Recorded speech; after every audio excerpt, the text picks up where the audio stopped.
Are you planning to deliver fuel to the hospital? We have offered fuel, 300 liters that our soldiers brought while taking a risk to the hospital. Sadly, the hospital did not take it in, probably because the Hamas was threatening what would happen to them if they do. And as I mentioned, we're... Think for a second, what would be the logic of Hamas threatening people in the hospital not to take the fuel? The IDF has been claiming that they can't send supplies because Hamas is taking the supplies and using it, right? That's why we don't want to send supplies, because Hamas is taking the supplies. Now they're claiming that Hamas is rejecting supplies. Supplies are being provided, and Hamas is threatening, like, oh, if you take the fuel, I'm going to kill you. What would be the logic?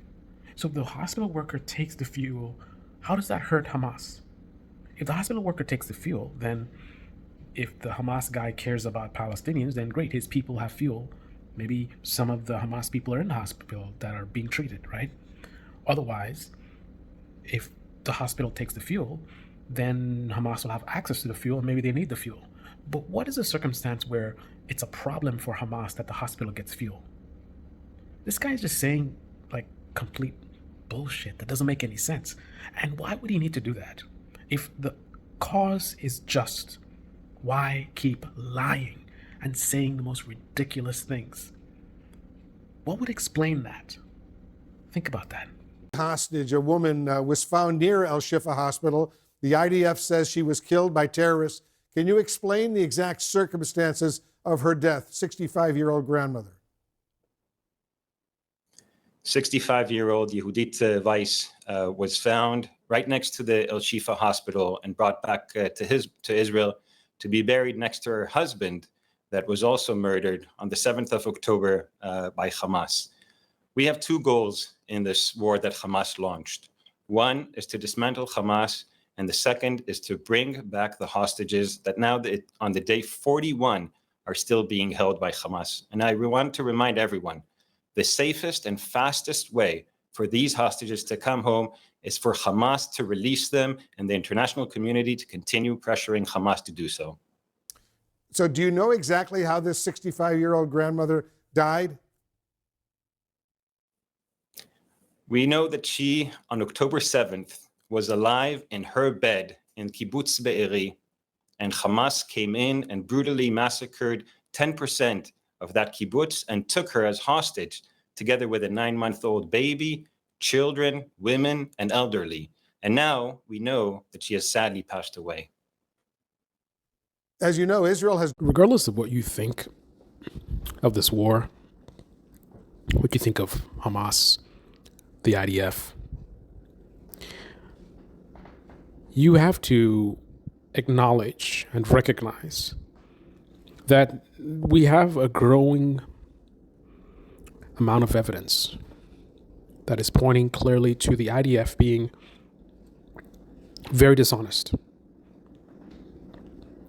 You have to ask yourself why that is. Why do they constantly lie? If their cause is just and they're really doing what they're telling us, why lie? The question was asked, what were the circumstances of this woman's death? Rather than attempt to answer at all, he uses a popular propaganda talking point of no matter what the conversation is, no matter what the date is, it could be 5 years in the future, right? 1 million people are dead, right? Talk about October 7th. The question is asked very specifically about the conditions of this woman's death. Why does he go to, oh, she was alive on October 7th and our mission is to blah, blah. Nobody asked this guy any of that bullshit. If you don't know how she died, that's a very easy question to answer. We do not know at this time. We're investigating, but at this time we're not clear on how she died. Why not say that? It's not a very complicated question. He asked what was the conditions of how she died. How did this woman get killed? If he knows how she got killed, then why would he not simply state it?